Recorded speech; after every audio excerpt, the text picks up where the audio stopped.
You have to quit something. There's something in your life today you need to get rid of. Something in your life is not working. It's not working in your favor. It's not doing what it's meant to do. And that's the problem. That's what's giving us that feeling of resistance in different categories, in different situations as you're trying to make progress.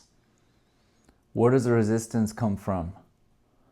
Some sort of a lesson long time ago that's been buried deep down inside your brain. That's the source of your resistance. But the problem is, how can you search your entire subconscious to figure out what it is you need to delete? Think about that again. I'm going to say that one more time. Where within your subconscious do you need to search deeply, cautiously enough to finally find out one thing, if not two, if not three, that you need to get rid of, you need to unlearn? Which lessons you need to let go of because they are creating an unnecessary anchor that is pulling you down instead of helping you to ride the waves of life. We want to be on the surface of this ocean of life. We want to be riding the waves, man. We don't want to sink. We don't want to sink. It's good to know how to swim, but doesn't mean you want to always take a deep dive into life and your upbringing and your inner child and all the shit show of your family's ancestry and generational traumas that you went through. All of that we share with one another. Not exactly in identical ways, of course. We come from different backgrounds. But if you exist today, you are a result of generational traumas.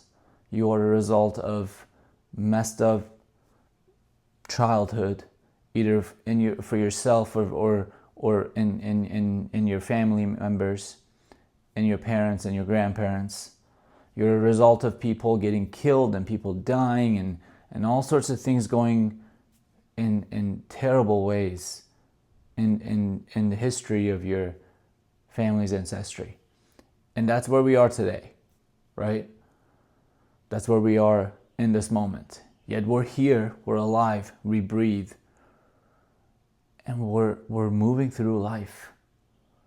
And the challenge for us is not to constantly dissect the past and figure out reasons to clear our mind and understand why things turned out the way they were and they are, and why we behave the way we do. The why is, of course, important.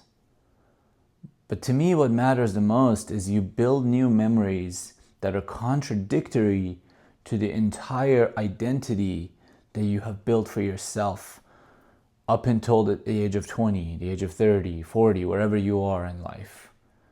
Create new experiences, create new memories that are entire contradictions to what you thought you knew yourself to be, to what you thought you defined yourself to be, to what your conditionings, your upbringing has raised you to believe is possible for yourself.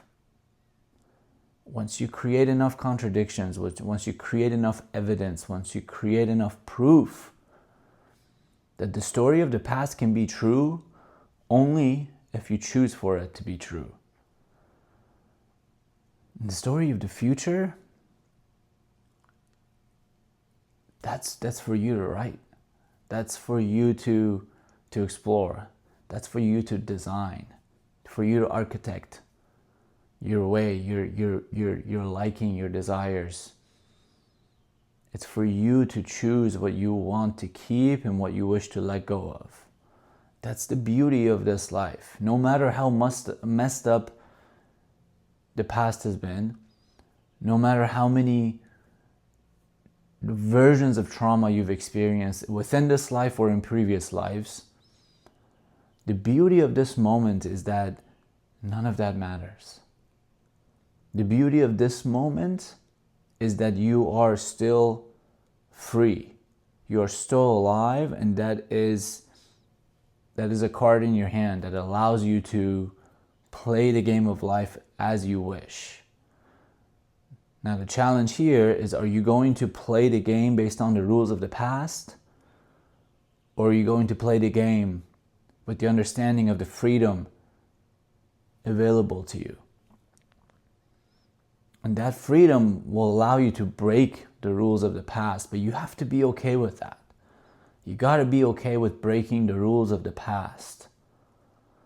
Breaking the rules of the past will disappoint you, the old version of you, and it will also disappoint your loved ones. Because the person they thought you were is no longer the person you are. That's death. The person they thought you were is no longer the person they see, the person they interact with. So to their eyes, they're experiencing a form of death. And when someone dies, when we experience a form of death, either metaphorically or literally, we get sad, man. We get sad because a part of us is dying. Our memories are attached to that identity of that person. And that form of death, as it takes place, it's not that we just love that person and we're sad for them.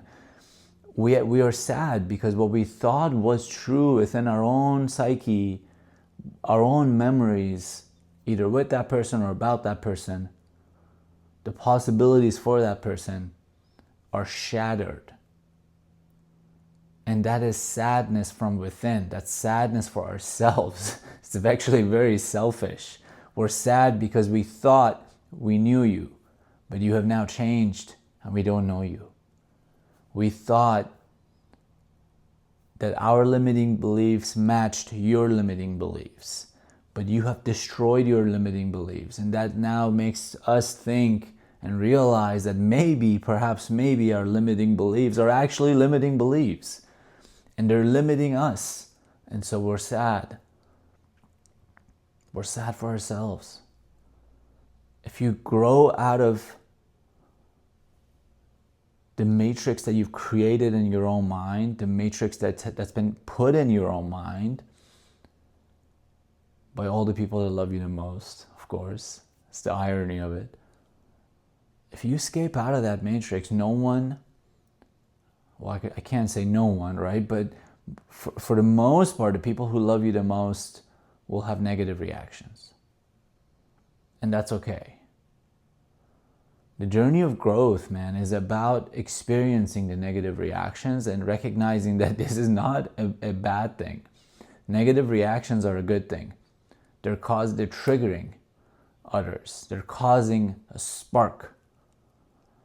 And that spark is where the party's at. That's where the real fire begins. Something is burning. And that's what we want. Right? We don't want pure ice. We don't want this just mundane form of life. The life we're after, the ability to truly live life freely, means you gotta let go. You gotta let go of your past, of all the beliefs of the past. And in that journey of letting go of those things, you will disappoint people, including yourself. There's a part of you who is attached to the identity that you've had for yourself. And that part of you is going to be disappointed. And guess what? Your ego is going to protect that part of you, because that's just what the ego does. And you gotta say goodbye to that. You gotta say goodbye to that. Otherwise, you'll spend the rest of your life stuck in one place, anchoring yourself down this deep ocean of life, not knowing why you can't swim 3 meters ahead, 4 yards ahead. It's because you're getting tied down, brother. Release the anchor. Say goodbye to it. You don't have to carry it with you for the rest of your life. It can stay where it's meant to go. Your journey is forward. Thank you.